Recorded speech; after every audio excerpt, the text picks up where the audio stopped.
Ishuborn and Guru in the house, back with another bang on episode. Well, ladies and gentlemen, in this episode, we're going to talk about Buendia, we're going to talk about Lucas Vasquez, Arsenal's loan watch, of course, a report on the Arsenal's loan players, the players that they've loaned out to other clubs, and of course, how are they developing, and of course, another important and crucial player that Arsenal could target is Mohamed Ihatran from Paris.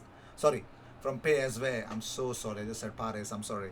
So with this, we have to start this episode. But first, if you seek daily Arsenal content, 365 days a year, well, always be my guest. And the funny story is, we are going to bring it to you some awesome FIFA content. If you want to enter that, just there's a second channel link in the description. You can always hit that, and of course be a part of that as well. So without any further ado, let's just jump on the things that we have. Number one that we got here for you guys is Buen Dia to Poke. Yes, as we talk about the partnerships, the best scorer to assist duos in the championship this season. You can see Buendia number one, second is Buemo to Tony, Elliott to Armstrong, and of course, is it Harvey Elliott or Mikel Olise to Lucas João? So that's what happening with Reading.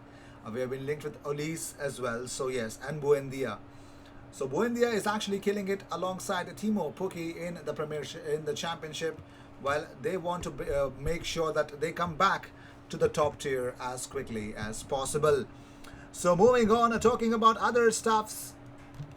Boom. So let's talk about Arsenal's 17 loanees. How did they actually perform this week? Well, technically, most of them did not perform, did not play because they did not start, or rather came on as a substitute for their teams. They were, yeah, probably some were there on the bench, some were not even on the bench. So yes, that's that. But majority of the major players that are on loan from Arsenal to other clubs have been getting some proper game time as well. So we'll talk about that. Number one, Joe Willock. Now he was able to get another 90 minutes under his belt as Newcastle took a big step closer to safety with a point against Wolves. The 21-year-old is not necessarily known for his ability on the ball, but he was able to record an impressive pass completion rate of 90%. With that, he made two key passes and completed two further dribbles. It was even more impressive when you consider he only touched the ball 43 times, showing how efficient he was in possession. Compare this to John Joe Shelby, who had nearly double the numbers of passes with 79, but just made one more key pass in the game.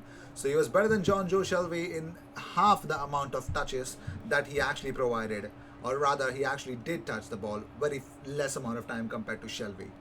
Moving on, so Ainsley MaitlandNiles, well, fourth time proved to be charm for Ainsley as he picked up his first victory since being playing for West Bromwich Albion, with the Baggies beating Brighton 1-0.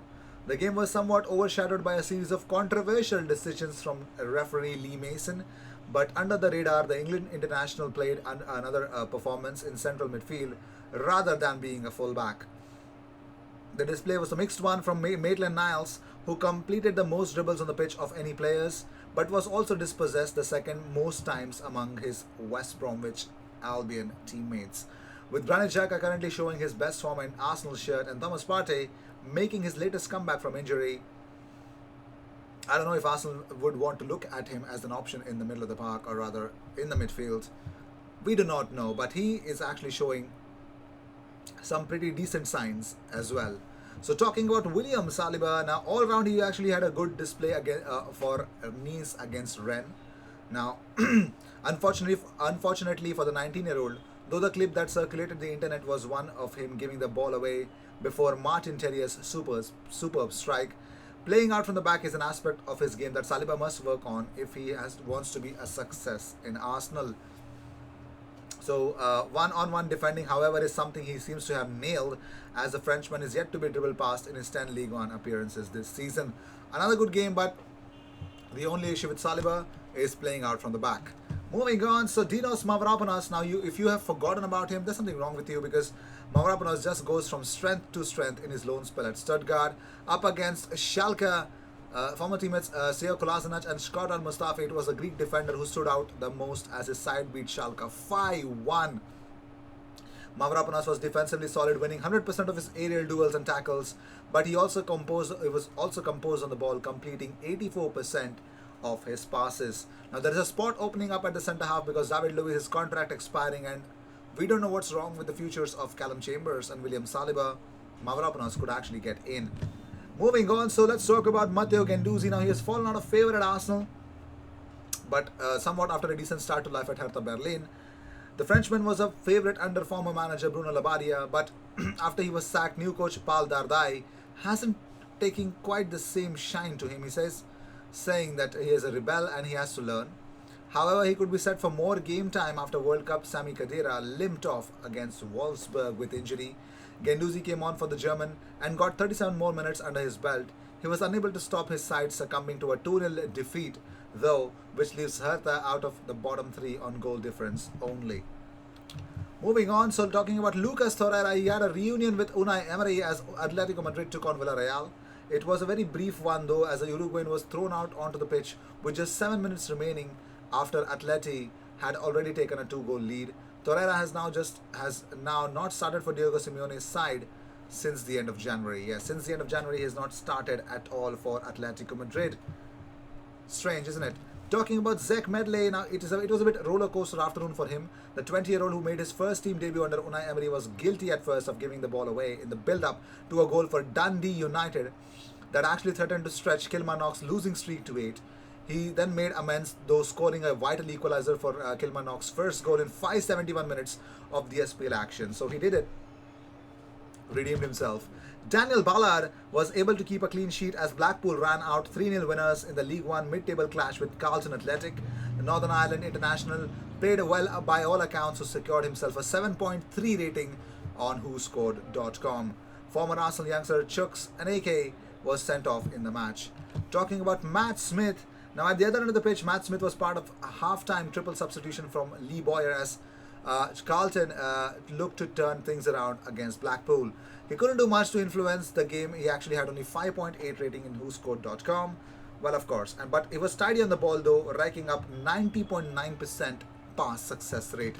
Talking about Harry Clark, now he put in another solid shift at the back for Oldham, taking his appearance total for Latics this season to 22.